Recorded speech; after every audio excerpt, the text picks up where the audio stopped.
DElEd साथियों, जैसा कि आपको पता है आपके जो एग्ज़ाम है वो 8 अगस्त से होने वाले हैं।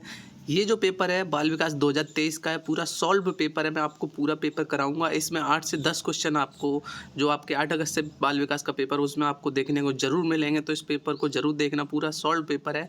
तो बहुत मेहनत करके ये सॉल्व पेपर मैंने बनाया आपके लिए। चलिए स्टार्ट करते हैं।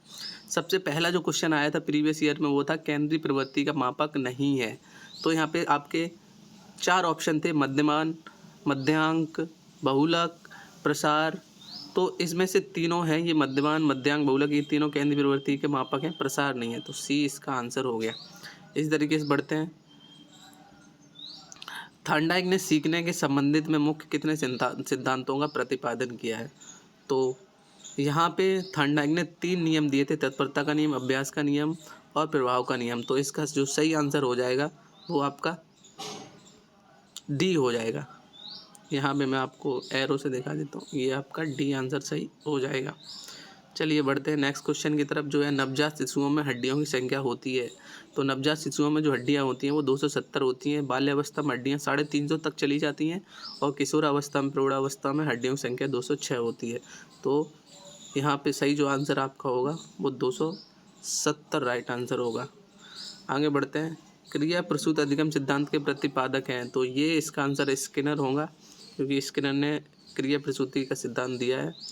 बढ़ते हैं एक और आगे क्वेश्चन की तरफ, जो कि आपराधिक प्रवृत्ति का सर्वाधिक विकास किस में होता है? तो वो आपका किशोर अवस्था में है। ये बच्चे को पता है कि सबसे ज़्यादा जो बच्चे हैं वो किशोर अवस्था में बिगड़ते हैं। बढ़ते हैं नेक्स्ट क्वेश्चन की तरफ, जो कि है हमारा संज्ञानात्मक क्षमता की कमी व्यक्तित्व में कठिनाई में होती है। तो आपके बौद्धिक विकास के कारण जितना जो मानसिक संज्ञानात्मक क्षमता क्या होती है आपकी मानसिक क्षमता, तो उसमें कमी के व्यक्तित्व में कठिनाई किस प्रकार होगी? आपके बौद्धिक विकास में कमी आएगी तभी संज्ञानात्मक क्षमता में कमी आएगी। तो इसका आंसर जो आपका राइट आंसर हो जाएगा वो आपका बी। बढ़ते हैं नेक्स्ट क्वेश्चन की तरफ, जो कि आपका किसी दूसरी वस्तु की अपेक्षा एक ही वस्तु पर चेतना का केंद्रीकरण अवदान है, यह कथन किसका है? तो ये जो कथन है वो डम्बिल का है। डम्बिल ने इसका सेम टू सेम डेफिनेशन दी है इसकी। तो ये हो जाएगा सी आंसर।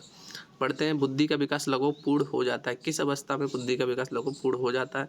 तो किशोर अवस्था में बुद्धि का विकास लगभग पूर्ण हो जाता है। सीखने को प्रभावित करने वाला सबसे महत्वपूर्ण कारक कौन सा है? तो सीखने को सबसे प्रभावित जो करता है वो आपका प्रेरणा है। प्रेरणा अगर आपके अंदर नहीं है तो आप कोई भी चीज़ नहीं सीख सकते।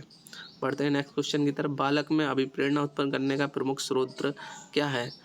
तीनों ही हैं, क्योंकि उद्दीपक की भी ज़रूरत पड़ती है, अभिप्रेरणा में रुचि की भी ज़रूरत पड़ती है। अगर आपको कोई चीज़ है सीखनी है तो रुचि होनी चाहिए, आवश्यकता आपको होनी चाहिए, तभी आप वो चीज़ सीखेंगे। तो तीनों ही इसके राइट आंसर हो जाएंगे। तो इसका जो आंसर हो जाएगा उपयुक्त सभी। बढ़ते हैं नेक्स्ट क्वेश्चन की तरफ, जो कि आनुवंशिकता का वाहक होता है। आनुवंशिकता का वाहक होता है आपका जीन। जीन में ही आपके वो गुणसूत्र होते हैं जो एक पीढ़ी से दूसरी पीढ़ी में जाते हैं। तो इसका आंसर हो जाएगा सी आपका। बढ़ते हैं 12वें क्वेश्चन की तरफ, जो कि ये व्यक्तित्व मापन की सबसे अच्छी विधि है। तो यहाँ पे व्यक्तित्व मापन की सबसे अच्छी विधियाँ 3 दी गई हैं, व्यक्तित्व विधि, वस्तुनिष्ठ विधि और प्रक्षेपण विधि। ये सभी इसका आंसर हो जाएगा। भाटिया बैटरी परीक्षण संबंधित है, किससे संबंधित है? तो भाटिया बैटरी परीक्षण आपका बुद्धि से संबंधित है। इसका आंसर जो आपका है वो सी हो जाएगा। बढ़ते हैं नेक्स्ट क्वेश्चन की तरफ। शिक्षा में सृजनात्मकता का प्रयोग किस रूप में होता है? तो सृजनात्मकता का जो प्रयोग होता है वो चिंतन में होता है। तो इसका आंसर आपका सी हो जाएगा। बढ़ते हैं लास्ट ऑप्शनल क्वेश्चन की तरफ। पियाजे के अनुसार बालक की संज्ञानात्मक विकास की स्थितियाँ कितनी हैं? तो ये तो बच्चे को पता है, हर साल सीटेट में भी आता है। ये 4 स्थितियाँ हैं, संवेदीगामक, औपचारिक, अनौपचारिक और एक पूर्व संज्ञानात्मक अवस्था। बढ़ते हैं पहले अति लघु उत्तरीय प्रश्न की तरफ। शिक्षक को बाल मनोविज्ञान का ज्ञान क्यों आवश्यक है? शिक्षक को बाल मनोविज्ञान ज्ञान इसलिए आवश्यक है क्योंकि मनोविज्ञान के अध्ययन से ही शिक्षक को बाल विकास की विभिन्न अवस्थाओं का ज्ञान होगा, जिससे शारीरिक, मानसिक विकास, सामाजिक आदि वह इन विशेषताओं को ध्यान में रखकर ही विभिन्न अवस्थाओं के बालकों के लिए पाठ, विषय और क्रियाओं को चुनाव करने में सफलता प्राप्त कर सकेगा। तो ये हो गया आपका 16 क्वेश्चन। बढ़ते हैं 17वें क्वेश्चन की तरफ। 17वां क्वेश्चन है बाल्यावस्था की प्रमुख 2 विशेषताएं बताइए। तो यहाँ पे आप लिख सकते हैं शारीरिक व मानसिक स्थिरता। यह अवस्था शिशुअवस्था की स्थिरता से भिन्न होती है। बाल्यावस्था में बालक शरीर और मानसिक रूप से अधिक स्थिर होते हैं। बाल्यावस्था में अधिक संतुलित और शांत होते हैं। वास्तविक दुनिया के साथ संबंध बना लेते हैं। ये बाल्यावस्था में बच्चे परिवार वास्तविक दुनिया के साथ संबंध बनाना शुरू कर देते हैं। बालक में विस्मृति कम करने के 2 उपाय बताइए। किसी वस्तु को स्मरण करने में पूर्ण ध्यान देना चाहिए और स्मरण के पश्चात विश्राम करना चाहिए। तो ये आपकी 2 उपाय हो गए। रुचि का शैक्षिक महत्व बताइए। रुचि का शैक्षिक महत्व शिक्षण विधि, सहायक सामग्री, विषय वस्तु को रुचिकर, सरल, स्पष्ट बोधगम्य बनाने में मदद करती है। पाठ्यक्रम का स्तर छात्रों के मानसिक स्तर में प्राकृतिक रुचि दैनिक जीवन से संबंधित होना चाहिए। और स्नेहपूर्ण वातावरण, ये भी इसका तीसरा महत्वपूर्ण है। अगला जो क्वेश्चन है हमारा वो अधिगम स्थानांतरण संपत्ति को स्पष्ट कीजिए। तो यहाँ पे आप देख सकते हैं ये इसका आंसर, सीखने के स्थानांतरण तब होता है जब लोग सीखी हुई जानकारी को कौशल किसी नई स्थिति संदर्भ में लागू करते हैं। सीखी गई क्रिया का विषय अन्य परिस्थितियों में उपयोग करना होता है।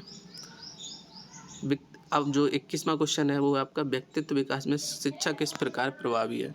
शिक्षा व्यक्ति के व्यक्तित्व के विकास में महत्वपूर्ण भूमिका निभाती है। ज्ञान, कौशल और मूल्यों का विकास करके बेहतर बनाती है। बुद्धि की कोई एक परिभाषा लिखिए। तो बुद्धि की बहुत सारी परिभाषा दी गई थी। टर्मन के अनुसार अमूर्त वस्तुओं के विषय में सोचने की योग्यता ही बुद्धि है। 23वें क्वेश्चन की तरफ पढ़ते हैं। शेषावस्था की प्रमुख 2 विशेषताएं लिखिए। कोई भी आप 2 विशेषताएं लिख सकते हैं शेषावस्था की, बहुत ही सरल क्वेश्चन है। समायोजन क्या है? किसी भी आवश्यक किसी भी ऐसी स्थिति में अपने आप को आयोजित कर लेना जो आपके अनुकूलन नहीं है, वही समायोजन है। व्यक्तित्व की कोई एक परिभाषा लिखिए।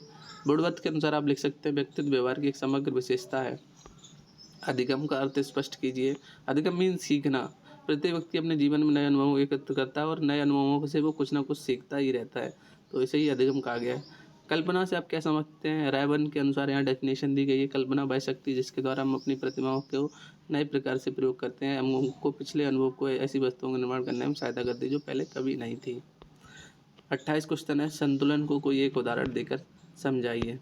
संतुलन कार्य प्रदर्शन के दौरान शरीर की नियंत्रित स्थिति को बनाए रखने की क्षमता है। ये हो गया आपका 28। 29वां क्वेश्चन, अधिमांतरण क्या है? जब पूर्व से सीखे गए ज्ञान को नवीन सीखे जाने वाले ज्ञान पर पड़ता है तो उसे सीखने का स्थानांतरण कहते हैं। बढ़ते हैं 30वें क्वेश्चन की तरफ।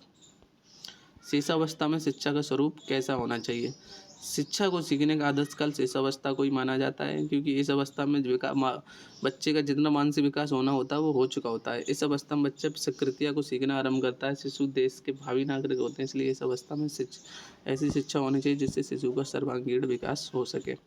तो ये हो गए आपके 30 क्वेश्चन। सबसे पहले ऑप्शनल, उसके बाद अधिलघु। अब आ रहे हैं आपके लघु उत्तरीय प्रश्न।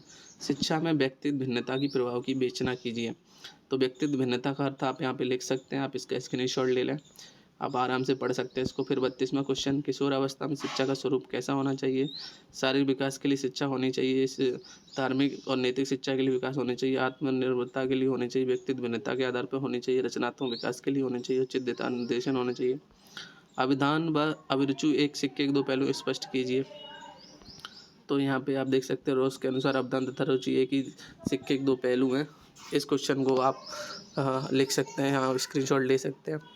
34वां क्वेश्चन है, स्मृति के प्रभावी कारकों का उल्लेख कीजिए। तो शारीरिक एवं मानसिक स्वास्थ्य, प्रेरणा, ये आप लिख सकते हैं। प्रक्षेपी परीक्षण से आप कह सकते हैं कि 2 प्रक्षेपी परीक्षण का नाम बताइए। ये क्वेश्चन बहुत ही ज़बरदस्त दिया गया। प्रक्षेपी परीक्षण विधियाँ मैंने बताई थी आपको पहले भी। तो प्रक्षेपी परीक्षण चलते हैं यहाँ पे। पहला है जिसे बोलते हैं टेट परीक्षण, प्रारंभिक अंतर्बोध परीक्षण, इसको मॉर्गन एंड मुरे ने दिया था। दूसरा है रोसा स्याही धब्बा परीक्षण, ये हर साल एग्जाम में आता है। सीखने के वक्र से आप क्या समझते हैं? ये भी हर साल आता है। सीखने में वक्र, सीखने में पठार, ये क्वेश्चन हर साल आते हैं। ये भी बहुत सरल क्वेश्चन है। बाल विकास का क्षेत्र स्पष्ट कीजिए। बाल विकास का क्षेत्र, ये क्वेश्चन मैंने आपको अपने चैनल पे ऑलरेडी कराया हुआ, आप वो देख सकते हैं। पढ़ाया हुआ है इस क्वेश्चन को मैंने कि बाल विकास के क्षेत्र के अंतर्गत क्या क्या आता है। व्यक्तित्व की व्याख्या कीजिए। व्यक्तित्व मापन आप किस प्रकार करेंगे? तो व्यक्तित्व का मतलब होता है पर्सनालिटी, जो कि पर्सोना शब्द से मिलकर बना, जिसका अर्थ होता है मुखौटा।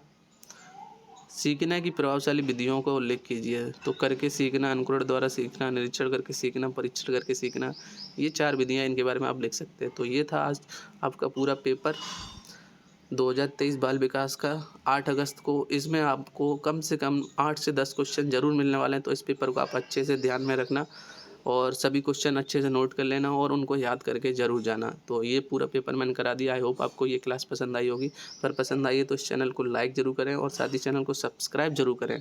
अपने सब्सक्राइबर्स की बहुत ज़्यादा ज़रूरत है, तो गाइज़ इस चैनल को सब्सक्राइब जरूर करें। मैं मिलता हूँ एक और नई वीडियो में, तब तक के लिए बाय बाय।